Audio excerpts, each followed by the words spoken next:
Welcome back to BioInsights, where exercise science meets commercial reality. Joining me back today is Dr. Juris to do another talk about biomechanics. A couple weeks ago, we talked about the exercise industry, equipment, products out there, but also the upstream and downstream, the professionals on the floor, the professionals in the arena.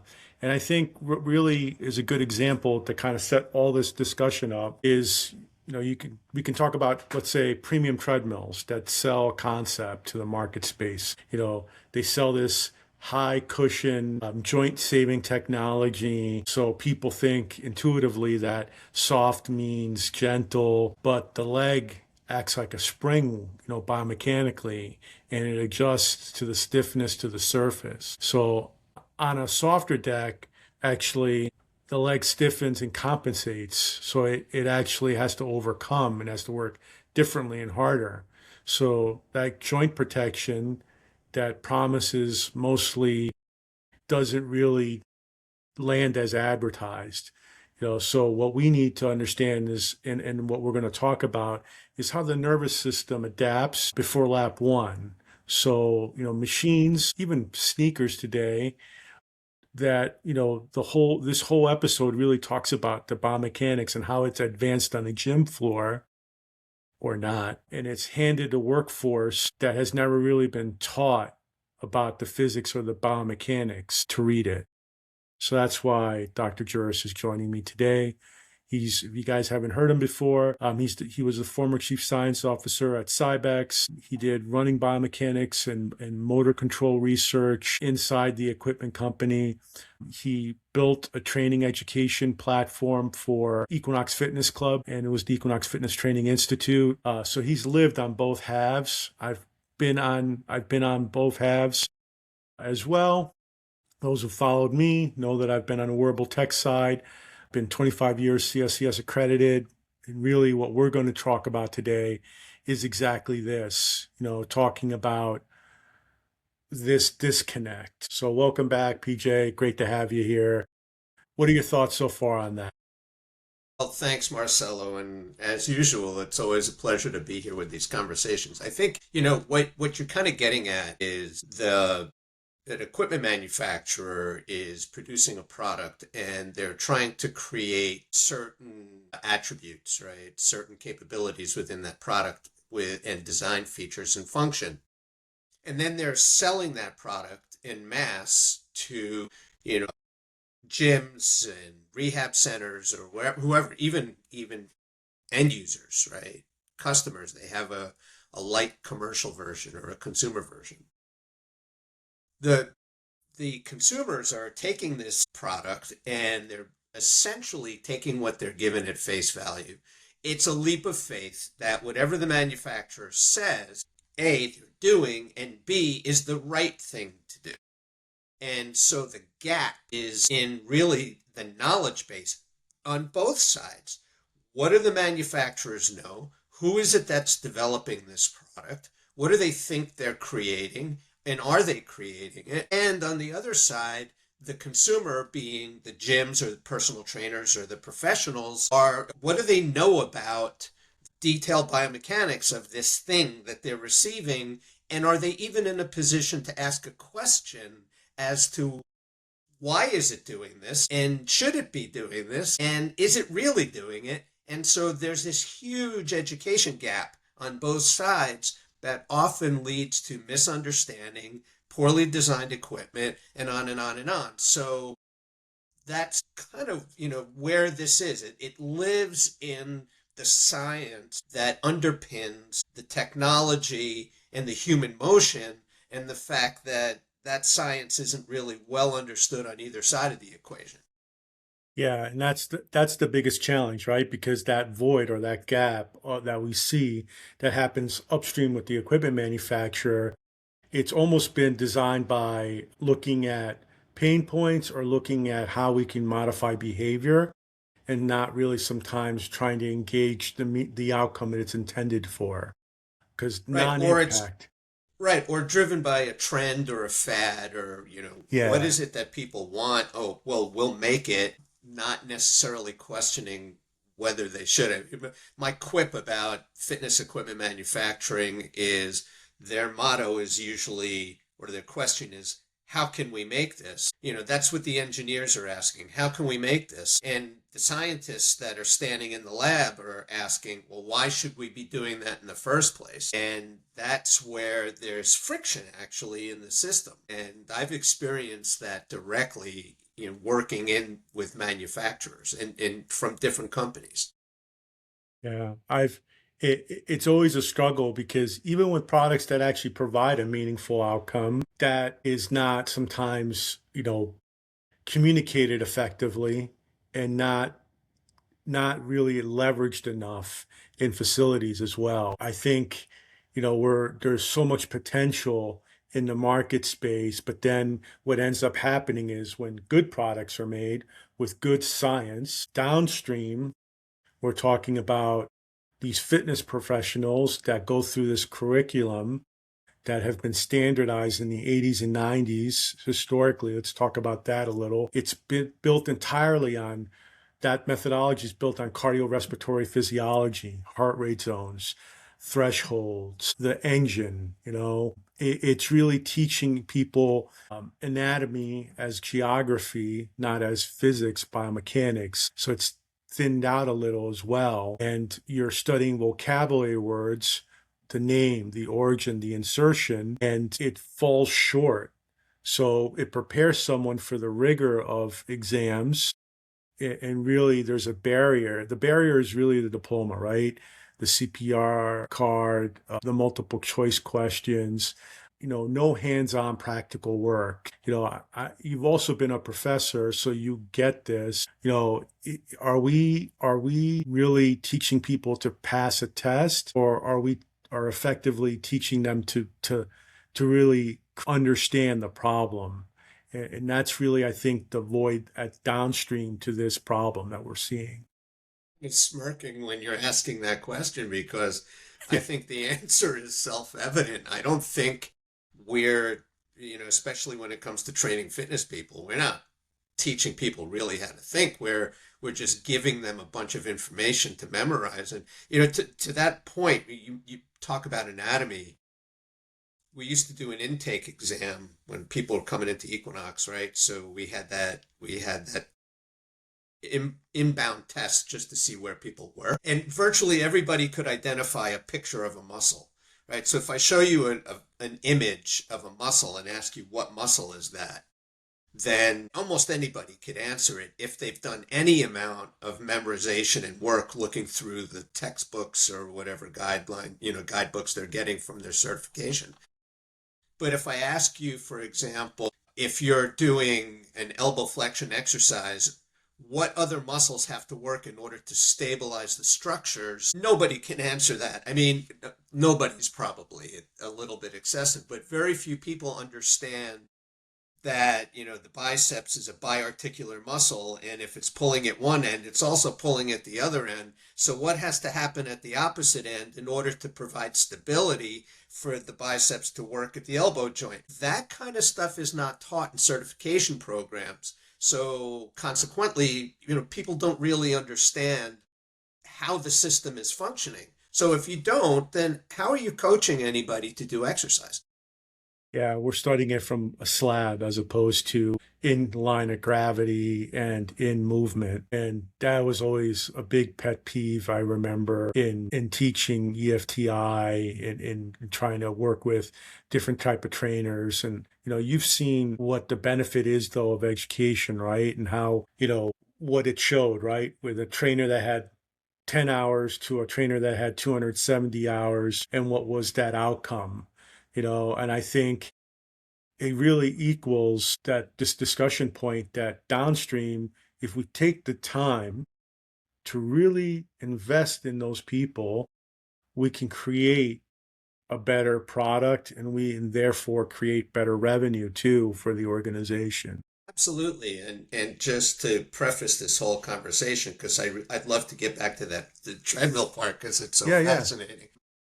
AI is going to take over at some point. And I think the salve, the balm, that we're going have to apply to trainers so that they don't lose their jobs over this is in giving them education and tools that the AI just, won't necessarily be able to handle. So from programming and all that other stuff, people are walking around now with mobile devices and they're just letting the AI tell them what to do. Yep. And it's going to get worse and worse in the industry. So if you're a professional working in the industry, you're going to have to deal with that, right? How do you do that? By becoming really well educated and understanding on a whole different level what it is you're doing so that your inputs into the system are more sophisticated than the ones that generated that AI product in the first place. But anyway, that's part of this conversation, which I think is also really fascinating. So I agree. I think the biggest thing is, the lesson there to be learned is having an understanding of what is basic foundation that you need, what would be, how do you build on that, and then what's the advanced specialty that you want to build on. And I think that's the continuum that you see typically in a 4-year program or in a master's program as well. But supposedly these certifications are supposed to be a condensed version of that. And, since the 80s and 90s, it's still the same. It's vocabulary words, it's understanding, memorizing them, and then generically understanding the explanation of systems, but it still is not that applied. So applying that to all these branches of information that you're supposed to know, but you are correct. That's no longer really needed because I can type it into ChatGPT and it'll spit out a program that is somewhat accurate unless you catch it and realize it's a little bit inaccurate, like it's putting power cleans at the end of the workout. Yeah. But what it can't which replace, happens, right? It oh my God, happens. it does. Yeah. I, Yeah. I've seen it over and over again. So what it can't replace though is teaching technique for now. But optical technology might address that. Functional training, cliche term, but joint balance, bilateral deficits, and understanding of that, and understanding of what you see with that technique. So it's handling all that information. I think a professional AI is a great co-pilot if you actually place yourself and are prepared for it. But the challenge still exists is you're looking at a piece of equipment that's been marketed as low impact, or it doesn't really deliver that, because we know when you're creating a foot strike on the ground, it's not a soft surface. And if it is, it's not the ideal running environment, you know? So when you're saying that it's a soft deck or a deck that flexes with you, is that really non-impact? So that's a great way to get into this. And just to sort of tee this up, when in the Cybex Research Institute, we actually did a study in which we looked at 3 different running surfaces on treadmills. And one was a treadmill that had shock absorption in it. But what they do, and I don't want to mention names of manufacturers. I mean, I did work at Cybex, so I mentioned that, but I won't talk about other manufacturers. I'll talk about the style of deck that they designed. This particular one had a deck where their shock absorption was right in the middle of the deck. So they did it by creating sort of like a bowed effect. It was bowed slightly in the center so that it gave when you got your body weight over the center of it. Then the Cybex treadmill, the way that one was designed, was more like a diving board, so that the front end of the deck there was a pivot point. There's a rear pivot, and then there was a bushing about 3/4 of the way forward. And so the front end gave a little bit, but from the mid portion of the deck back to the end, it was solid. And then we took our deck, which is that, but we took the bushing out and we just screwed the the undersurface, the deck board, down onto the frame. So there was absolutely no shock absorption at all. So you had 2 different types of shock absorption, one in the front, one in the middle, cushiony, and then one without any shock absorption. It was like running on stone. And then we used IMUs, inertial motion units. So we were measuring tibial acceleration on foot strike, on initial contact. So we're looking at that acceleration profile. And what happens is it doesn't matter what kind of surface somebody's running on. Ultimately, the human being figures out how to sort of normalize and manage the shock. So if the deck is really soft, they'll stiffen their leg, just like you said. If the deck is really hard, they're going to soften it up a little bit. At the end of the day, the amount of acceleration at the tibia is going to be the same no matter what surface they're running on. Now, the next part is the energy question, right? So if it's really soft, then you have to push off of that thing. Now you have to expend more energy, which is, it could be good if you're looking to lose weight, but if you're a runner, probably not, wanting to do that. But there's also a biomechanical implication. And this is what a lack of education in biomechanics affects. So if you let me dive into this a little bit because it's really interesting. Yeah, no, go ahead. So what happens when you run? What happens to the structure of the leg as you're going through the various phases of gait? So the most critical thing to understand one is, what are the phases of gait, right? So there's initial contact. Some people call it heel strike, but not everybody's a heel striker. Some people are midfoot strikers, right? So there's initial contact. That's number one. Loading response is when you start to get the body weight over the foot after initial contact. Then there's mid stance. Now your center of mass is right over the middle of the foot. Then there's late stance and terminal stance and push off. The critical part of the structural anatomy when you're running is from loading response to mid stance. As your center of mass is coming over the foot and as you're in a single leg stance, right? So now you're one leg's in swing, you're in a single leg stance. So what happens when you go into single leg stance is your hip adducts a little bit. You got to move your center of mass over toward that foot so that you could be stable. The foot pronates normal and the tibia internally rotates. Now, as you're pushing off, so once you're in mid stance, you start to drive, you start to produce force into the ground to propel yourself forward. The ground reaction force is coming back up, and then the foot supinates, the tibia externally rotates, the hip abducts, and then you start to move on to the other leg. But what happens when the ground underneath you is soft during mid stance? What happens when the treadmill deck is giving when you're in mid stance? What it doesn't change the magnitude of the ground reaction force. It changes the timing of the ground reaction force. So the timing of that force is delayed, which means you don't supinate as effectively. Your tibia doesn't externally rotate as effectively. Now you're putting much more patellofemoral load and rotational stress on the knee joint. It's actually worse. It makes things worse. It produces more issues than it solves.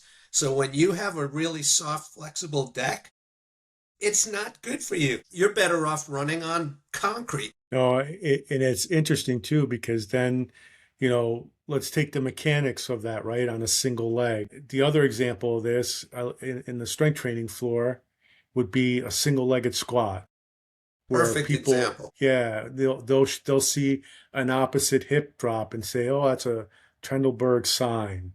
It's usually because of a weak glute, Medius, yeah. medius, and on the standing leg, and you're like, "Wait, is that really the case?" I actually saw that once, which is remarkable.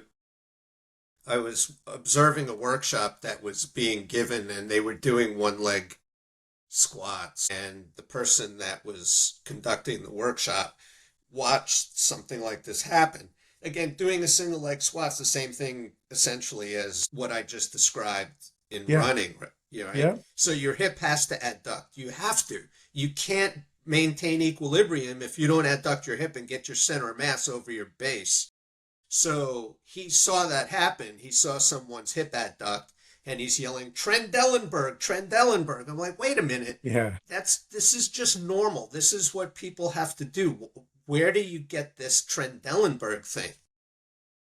from PT dogma. Unfortunately, our industry adopted this physical therapy mindset and forgot that what really is our scope of practice is progressive overload. That's our wheelhouse of UMA. Yes, we're supposed to practice safe biomechanics and be able to screen people appropriately, but you don't diagnose, you know? Well, and don't diagnose if you don't understand the biomechanics in the first place. What he was seeing was natural, normal biomechanics in action. Yeah, Because, for those of your listeners who don't know what a Trendelenburg is, when you're doing a single leg squat or even single leg stance, a Trendelenburg sign is when there is a sudden, rapid, uncontrolled opposite side hip drop, meaning that you've had an injury, you have a neuropathy, or you have a neuropathology that is preventing you from stabilizing the pelvis. That's a Trendelenburg. yeah, But just to see someone adduct their hip when they're going into a single leg squat, that yeah. just means you don't understand the biomechanics in the first place. And then, there was I would say the 80s and 90s, all of a sudden you started seeing Bosu balls and balance boards on the training floor. So an under-trained trainer would see that visual error and then reach for a device like that instead of understanding the mechanics. So it just bridges back to this deck, concept of, you know, how fast do you, really adopt these methodologies and these reasonings, and it's not really an understanding of, volume, not understanding of the surface, the cushioning, of the mechanics that need to deliver proper protection. Yeah, and again, this goes to even the manufacturing side. I mean, engineers can do anything, right? They can build machines that do all kinds of stuff. The question is, what are you building and why? And again, I would prefer to run on a solid rigid deck than something that's springy in the middle, because springy in the middle is not what you want. You want to be able to push off, and when it's springing, you can't do that. Now, the greatest, I think the best recent invention in treadmill technology is the decks with the rubber slats. We all know who started that trend, Yeah, but it's the horizontal rubber slats that goes around. And when you run on that thing, it it's go- feels great. it's Yeah. awesome. Yeah. Yeah. If you got an extra $10,000 lying around, yeah, it's worth the investment. Yeah. You It's know, more now, but yeah, yeah. So, the maintenance of it is great. If From an owner and operator standpoint, they are durable out of all the products that I see out there. What do you think of the non-motorized curve treadmills? You know, I think they're good. I think one of the concerns I've always had is because if you think about those, now they're curved treadmills, does it change Foot stroke. the gait at all? So, normally when you're running and you're projecting your swing leg forward, is the fact that the deck is curving up in front of you changing the placement of your foot when you're going to run? Does it shorten up your stride length? I haven't really looked into the research around that. I'd be interested to know if that's a result of running on those things. So I don't know. The only research I saw was you burn more calories. Okay. Yeah, no, I'm not sure I'm going to see that one. Here's another one. This is something that I dealt with for a very long time, and I don't know what the prevailing attitude is at the moment, but there was a time when people were screaming, "Don't run on treadmills. Don't run on Yeah. treadmills." I read this post by someone who said that if you're running on a treadmill, it's passive hip extension. And I almost fell out of my chair when I read that. It's like, how is that possible? How is it passive hip extension? And the argument was that the deck is actually moving the foot for you. So it's moving your hip into extension because you're attached to the deck. And I'm thinking, wait, have you never heard of the concept of relative motion? I mean, Einstein's turning over in his grave. Like, this is, the deck's moving backwards. You have to be moving forwards in order to stand still over the middle of the deck, right? If the deck's going backwards at 8 miles an hour and you're stationary in space over that deck, you must be moving forward at 8 miles an hour. Well, that's not a passive action. You have to produce force off the deck in order to move forward 8 miles an hour relative to a deck moving backwards at 8 miles an hour. And now, because you're creating that velocity in both directions, you remain stationary over the middle of the deck. But you still are, it's not passive at all. And I'm thinking, how are this is somebody with a master's degree in biomechanics. Like, how did you come to this conclusion? Yeah, no, it's just a reflection of what's kind of filled the vacuum, and that's really the problem. It's biomechanics has been absent because no one could understand it, and it hasn't been dumbed down enough to explain. I hate to be obnoxious about it that way, but that's the best way to describe it. And two things really stand out for me because of the absences. They've one, liability avoidance, right? They don't want to do screening, health history, risk management, contraindications. Fit in the word there that you've heard. It's really the emphasis is that, not anyone, that's not anyone's intent. Second is they borrow a lot of these PT languages, activation, imbalance, dysfunction.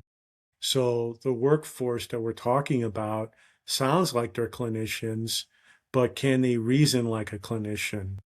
The words of rehab, without the education and hours or licensing, really that's where I think the industry has failed. And that's where the void is. So, I know at Equinox, you kind of mentioned it.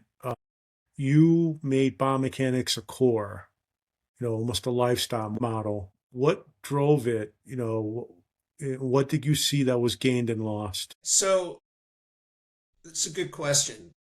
When I created the Equinox fitness training institute, there was a model there when I arrived, but it was a little scary because the whole thing took 30 days to get through, right? And there were like 27 different topics that they covered in 30 days.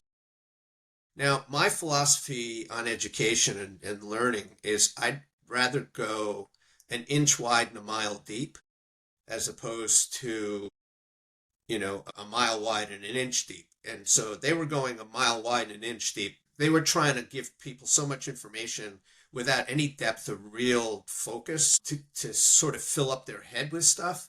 And in the end of the process, I found that the trainers weren't really learning anything at all. So what I did was I narrowed the initial training program. I narrowed it down to about 6 or 7 different real specialty topics, but we spent a lot of time like really digging into it to try to understand what those things were. Biomechanics came in the second round. So in the beginning, it was more about what is functional anatomy, not, as I mentioned earlier, it's you not just picking an image on a page and saying, okay, that's what this is. It's how does the system work? What is the kinesiology, right? How the kinematics operating? And then how do you develop programs? And then what are basic strength training programs? When you get into the next level, that's when we started getting into biomechanics. And biomechanics, took weeks to get through. So I think what happened when I left was twofold.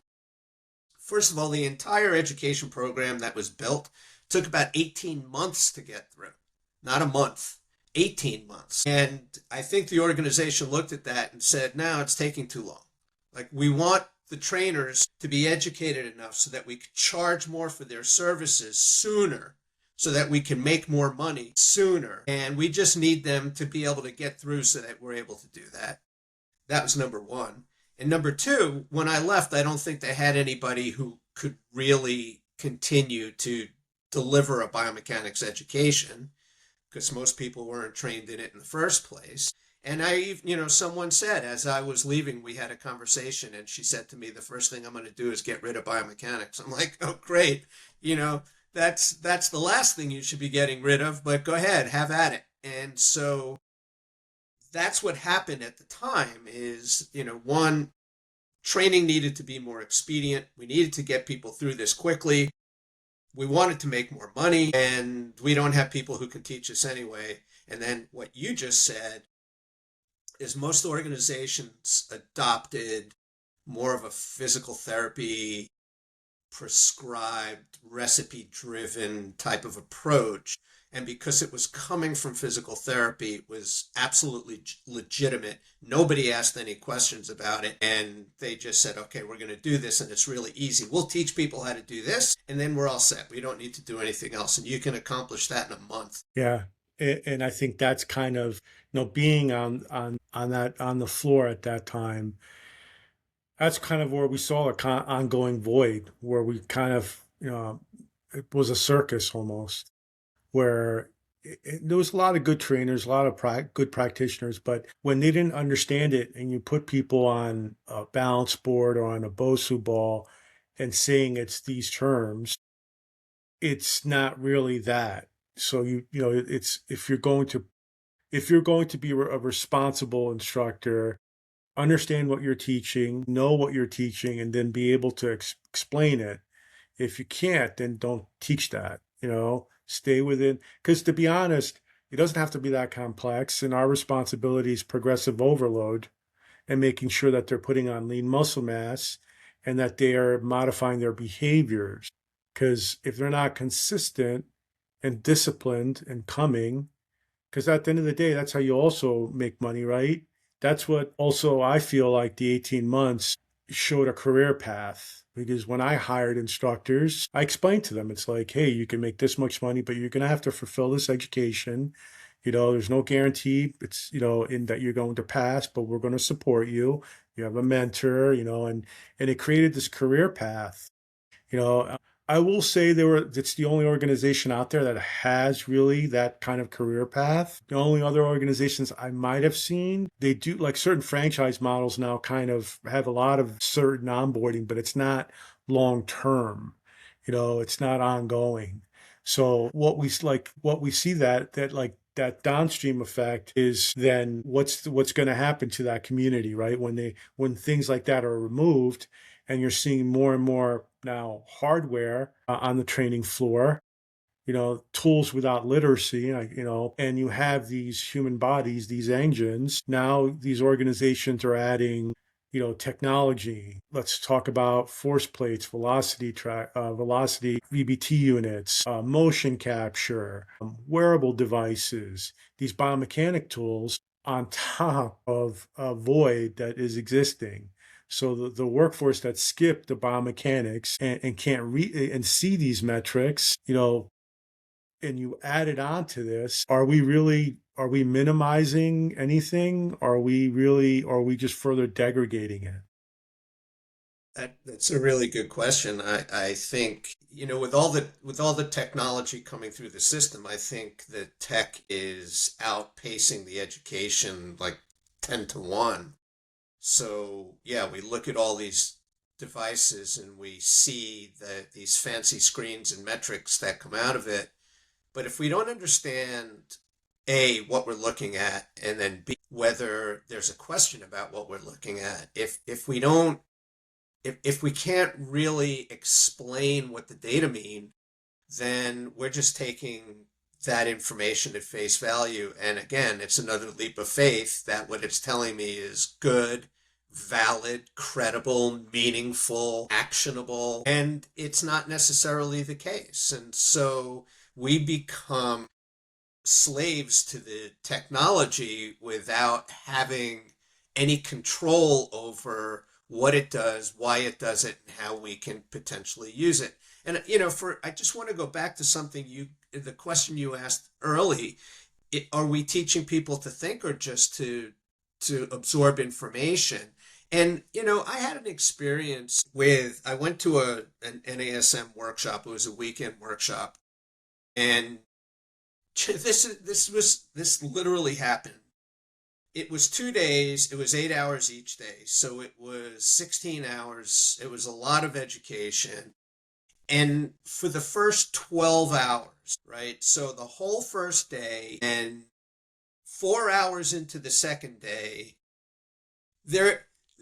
There is one mantra that they kept repeating. There's one mantra: keep your back straight. Like, I heard this for 12 straight hours.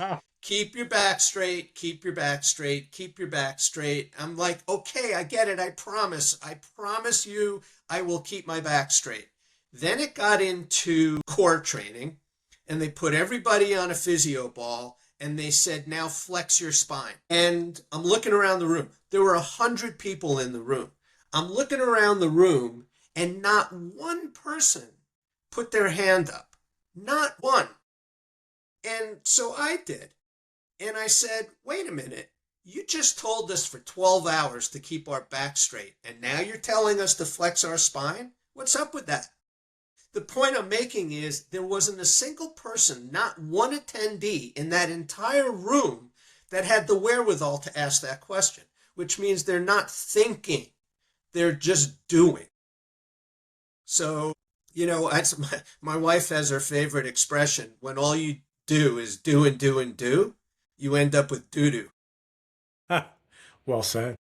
I just unfortunately view this as kind of, these barriers, these associations, sadly, some degrees are kind of union cards more than anything. And, critical thinking is the problem. So then if you look at the economics of this, those trainers that have just went along, what's if we look at it, there's high turnover in that market space. It's impossible now to keep a trainer for a year. It's notoriously high. So the high turnover kills the appetite for deep education. So the industry chooses to lower the barrier over building a better product, a better trainer, a better gym piece of equipment. So it's just, it's something that I just feel like if people take the time and are really want to make a career out of this, or even if they want to just improve their own,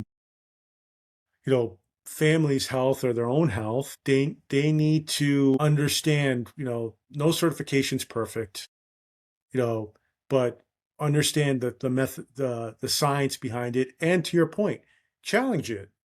Who says that that's the, like that's the whole concept of education, is to have a constructive conversation and to be able to learn. That's really what learning is. Yeah. And look, there's knowledge and there's wisdom, right? And knowledge is just acquiring information. Wisdom is knowing what to do with it. And we're not necessarily developing wise trainers. And I watch it all the time. I have this horrible habit. I have a physical therapist, and he's a really good friend of mine, and he's fantastic. And we were talking about this yesterday, and he said, you must be horrible going into gyms, because I'm sure you're just watching what people are doing. You're watching the trainers, you're watching the consumers. And I said, you're absolutely right. This is what I do. I go in and watch what everybody's doing every minute of the time that I'm there, because it's a fascinating intellectual exercise. Like, why is that person doing it? And what are they doing and why, right? So the first thing I always like to do before I say to someone they're doing it wrong, and there's not necessarily a right or wrong way of doing anything, but why are you doing what you're doing? Like, what is your objective here? And then to be able to ask, okay, well, what are the factors that are deterministic? Like, what is causing this behavioral outcome that I'm seeing? But then I watched these trainers with people, and I'm scratching my head and like, do you really understand what's going on while you're having somebody do this? And I guess on one level, for some people, it doesn't matter that much. For some people, as long as they're doing something and it's not harmful, which is the do no harm approach, which a lot of certifications are built around. Okay, I mean, as long as you're getting somebody to do something and they're moving and they're trying to work towards a better state of health, that's great. But when you're dealing with people now that are more advanced, that are more skilled, that need more attention and focus, or now you're dealing in a performance environment where change happens really incrementally, those tiny little details that you're overlooking are very important. And that's especially where the science becomes meaningful. I think now too, you mentioned AI. Now you add AI and you add all these other technology objective. That's really why you're seeing more all this different types of tech stack on a training floor, because people want to see data that validates the outcome.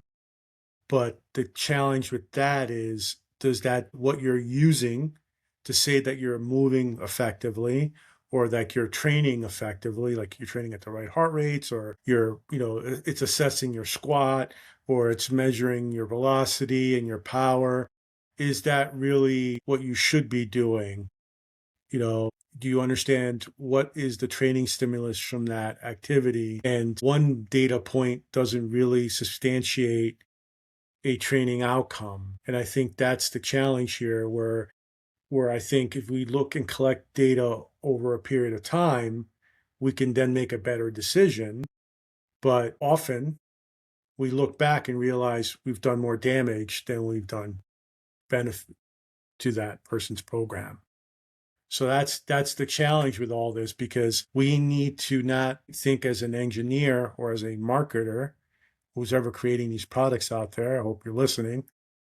And think as a biomechanic, Maybe. think of a biomechanist or true clinical exercise physiologist that understands heart rate data based on CPET testing, and understanding how to prescribe that, and understand that you have to retest these individuals as well, and have to constantly have some type of simple metric that, one, let's not forget the end consumer here. It's all about encouraging better behavior and not glorifying the six pack or the sexuality that you see on the training floor, as opposed to encouraging community and the good things about exercise. And stop the old dogma, because that's really what it is. It's just old dogma, and no one has ever, it's basically, I equate it to like religious zealots. You walk into a design and a workflow, you already know what house you're in. You have to be very careful sometimes, unless you're willing to be that naysayer and just be prepared that people are going to come at you. you know but often, what I hope people get out of this discussion the most is, you know look at your certification. Did you really, was it a written test? Did you get enough hands on? Like you talked about that with NASM. My pet peeve as a vendor provider to a lot of these organizations is, I was a CU provider, still am. I would construct most of the curriculum based how you used to do it, which is 1 to 2 hours at most of lecture, and then break out into labs, into live hands-on, and talk about what you talked about in those lectures, and then go back, have a debrief, and then do it again. Because, you only can take in so much information. So proper structure, proper learning mnemonics, and to understand how everyone consumes information, but more hands-on, is definitely something that I feel no one really delivers today, because everyone is, people take a certification from California that's happening in New York, That's and remote education. yeah, Yeah. Yeah, I agree. I mean, I still to this day do a biomechanics workshop, and it's a practical biomechanics workshop, so that we spend about 20 minutes talking about something and then immediately go out onto the gym floor and start working with it. Like, let's put it into practice. And then the other thing, when I'm working in a larger group of people, is you got to break them up. So you have to break everybody up into small groups of 4 to 6 people in order to work on these problems. Because ultimately, if you keep it as a large group, you're going to have 1 or 2 people who are always outspoken. They're going to answer every question, and everybody else is cowering in the corner and they're not really involved or engaged. When you break them up into small groups, it gives everybody a chance to sort of work and talk and kind of work through the problems. And I've been doing this same workshop now for over 10 years and maybe 15 years, and it doesn't get old because it's biomechanics. Like, it's the same principle that has always existed. It's Newtonian physics. It doesn't change, but still people don't really understand it. And then once they're enlightened, once they start to get a handle on how things work and why, it completely changes their view of what they're looking at. And it also allows them to start asking questions and not just accept the conventional wisdom. And, that's where you have to start is like, where's the dogma coming from? And even with AI to a certain extent, and I had a conversation the other day with someone who said, well, at least AI will show you the right way to do something. And my question was, right way for whom? Like, what's the right way? Is there only one way to do anything? Because that's ridiculous. I mean, everybody's going to have their own solution for something. The question isn't whether it fits this prescribed model that we're trying to stuff everyone into, but whether it works for the individual who's doing it. What is the objective of that particular motion? And are they accomplishing that objective repeatedly with an economy of effort? And that's really what I look at is, can they do it repeatedly and skillfully? Because economy suggests skill. It's efficiency. So are they efficient in the way they're doing it, and can they do it consistently? That's telling me that they've got this thing. Now, once they've got it, now what do I do to change the challenge? And there's so many different things that I can do in order to challenge somebody in a particular movement. I can add other, we talked about this. You could add cognitive load mechanisms. You could change the loading schemes. I mean, there's so many things to do. But if you're stuck in, here's the recipe, here's the formula, here's what I've been told to do, and you can't get out of that bubble, then you're never going to be able to meet conditions and help people when suddenly they're not doing what the book is telling you they should be doing. Yeah, and that's the challenge too, because my gripe that I see all the time is exactly, people go take a specialty certification and then come back, and then all of a sudden that's the tool of choice that all the programs are following. And, it is just a tool. At the end of the day, the population that you're addressing, to your point, it's about getting them to move effectively, efficiently, and a progressive overload over a period of time. So you don't have to, is it more about modifying behavior and keeping them engaged and consistent? Then okay. But is it within the right scope of practice that you're doing this, or is it because you're bored and they're bored and you can't, then that's not the right reason, So that's the biggest challenge that I see, especially now with tech. I see it often, in the team sport environment, working with from pros to colleges and to high schools. Today it's mind blowing to see the infiltration of data now that they're capturing, and it's almost like throwing out the stuff that was working, the progressive overload concepts, and trying to recreate the wheel to substantiate their job, basically to protect their job in some cases, and not questioning the implementation of the product and why are they continuously using it, and then they'll throw in these research articles that have been, in my opinion, sometimes cherry picked, or they haven't asked the right question, or it's not the right cohort, and the p-value or the specificity value is not looked at effectively. And they kind of just skim over that and go, well, look, they concluded that there was enough positive values, so we'll use it. And it's just, wait, hold on. You don't need to be, everyone doesn't need to be measuring every single movement with a tracker. You can, it's almost now, it's just getting to be ridiculous that everything has to be tracked and there's no system yet in place. And it's so it's like data is everywhere, but they don't know what to do with it. And these are, from the pros to the high schools, that's what I'm seeing. And it's kind of scary. It's almost being hollowed out, but with AI now, you mentioned it before, it can assess all of this and it's going to give you some information back. And it might give you what you want to hear. What are your That's what? That's the concern, and it's not just in this field. It's in every field when you're putting a prompt into ChatGPT or Gemini, whatever it is you're using. The system's going to hallucinate, so it's going to create something, and you're going to just take that at face value, or it's based on the way you prompt it. It's just feeding it right back to you and saying, "Look how brilliant you are! Wow, that's an amazing thing you just came up with." Yes, absolutely. And you're like, "Wait a minute."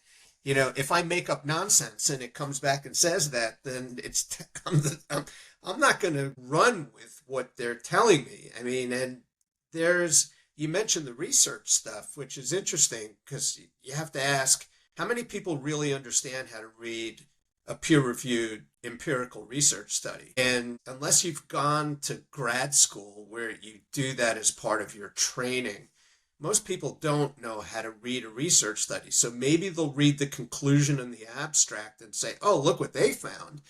And then they'll apply that to almost everything they do on the floor without realizing that it's a very specific research study under very, very tightly controlled conditions, and the outcome is specific to those conditions. And unless that's all you're doing, you shouldn't necessarily apply that to everything you want to do.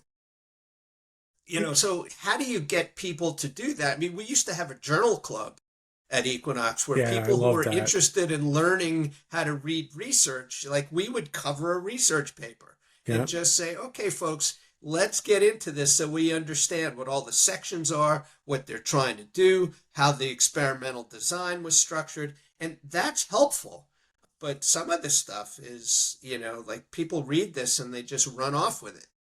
Well, you think they have normative data too. It's like, look how I rank against this.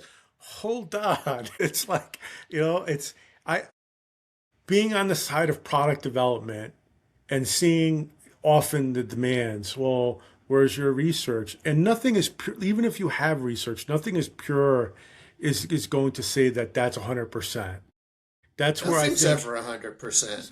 so like everyone's like, well, I want to see a cohort study, or often I would see the argument of, well, let's do this with my group and see it, and expect the same outcomes. And I'm like, well, why don't you collect the data first, see what you're trying to do, because the signal is not the issue, it's the assumption that you're making is the issue.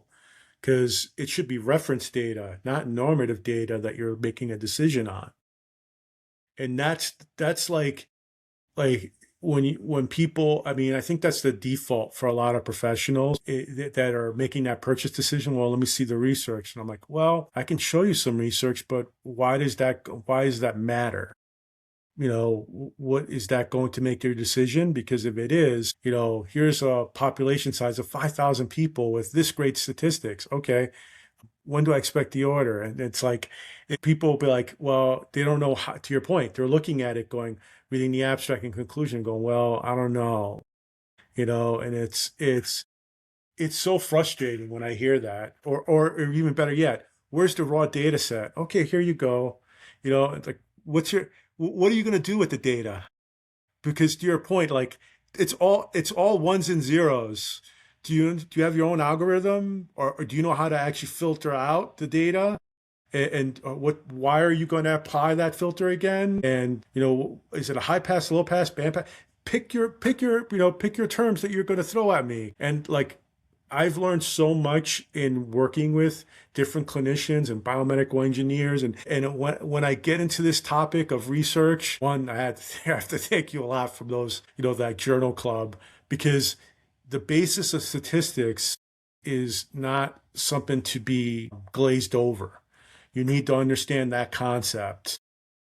If you Even don't, fundamentally, right? yeah. Even on a real elementary basis, just to know, well, what is this statistical model doing? You don't have to necessarily know how to do the computation. I mean, there are apps that do that, but you at least want to understand conceptually, what does this model do, and what should I take from it when I see an outcome?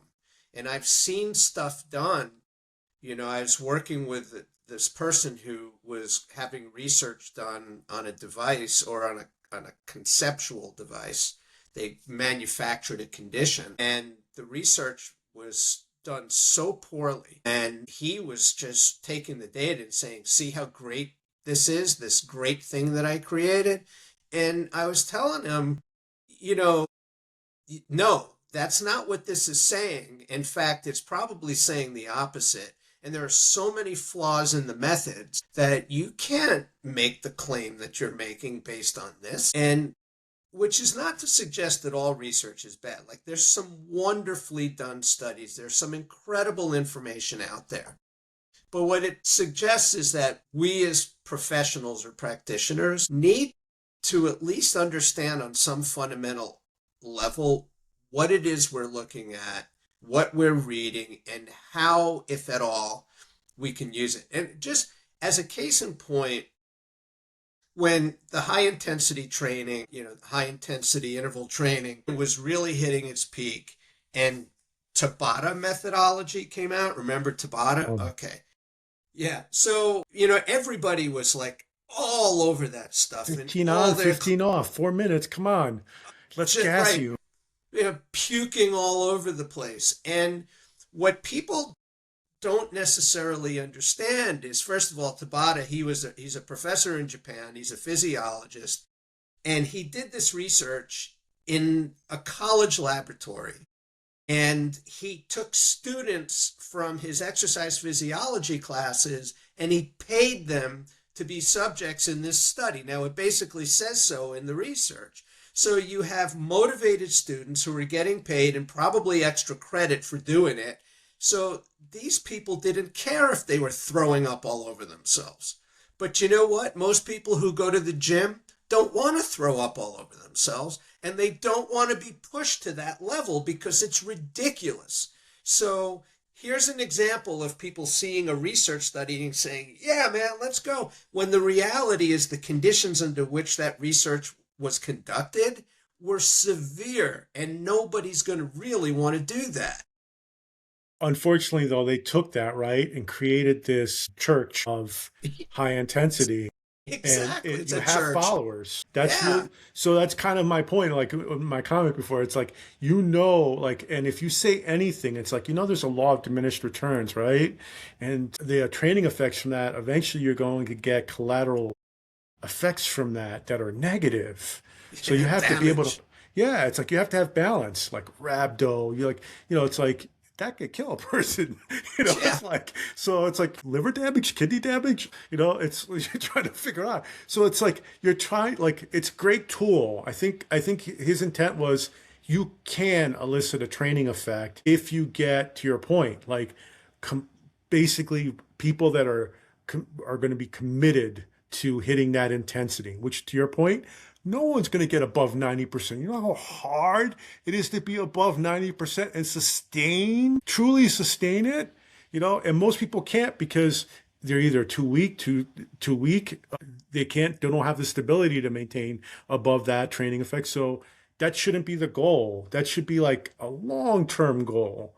To start someone, you could do moderate intensity training, which to them, it seems like it's high intensity, but you can tap them on the head and go, you're working hard. That's all that matters, right? Because at the end of the day, that's really what you're trying to do. You're trying to coach that individual to understand what intensity is and to educate them and then say, yes, today was a little bit higher of intensity, but it's more moderate, and explain to them why. It's like, we're still not hitting, the way I used to ask my clients was, could you have gone harder? Yep. So then you've answered your own question, and now it's not the intent because I want you to come back and I don't want you to be miserably sore the next day, and if that's the case, it's like not about that, you are going to be sore, but you're not going to be miserably sore, so, because that's the other outcome from this, like, because it still exists it's just under a different name today. Yeah, of course. So, but look, if your goal is to train 0.1% of the population who would actually subject themselves to that type of stress, then, have at it. But if our industry is trying to make our society, our communities healthier, That's just not the way to do it. So again, it's what is the base understanding education? Like, what is the knowledge base around these topics? How well do you understand what's going on? How well do you understand the science that underlies this? And then what do you do with it once you have that level of understanding? And it just gets back to the whether it's a treadmill manufacturer, strength equipment manufacturer, whether it's a trainer on the floor, is what is your foundational level of scientific knowledge and how are you applying that to your clients or to your customers? And again, there's a void there, and I think that's what we need to fill. I 100% agree. It's also just thinking, putting on my business hat. That's your moat. That's exactly what's going to differentiate you. That's going to keep your employee. That's going to keep your member, and that's going to be it. You have to invest in the education, in the model, and continue that. It's like R&D. It's just going to be ongoing. If you build it properly into your P&L, you're going to see the return on investment. But if you don't have the patience in doing that and seeing that long term, and you're seeing then a downward turn, what you're seeing in the market space, oh, we're seeing more members join, but also more members are quitting. So it's just really, this has just been a topic that I've really enjoyed because, we often bring it up, why was this made? I know you have, I know we each have opinions on certain pieces of cardiovascular equipment, strength equipment, why was that done? And then training modalities and education groups, we have to look at this at that continuum and the history of it. And I think what often happens is the younger generation that's just entering this environment is, I think, now asking better questions, is more concerned about experiences. But then you're getting this middle tier and then this other older tier that are just looking at it from that dogmatic view. And we need to reformat. And it's happening now, but I think we need to get ahead of the AI and need to get ahead of this fragmented data sets, along with asking better questions in research and not just repeating what's been done. Absolutely. Amen. So, thank you again, PJ. This was phenomenal. I really enjoyed it, and I look forward to our next chat. Yeah, thanks, Marcelo. As always, I'm happy to be here.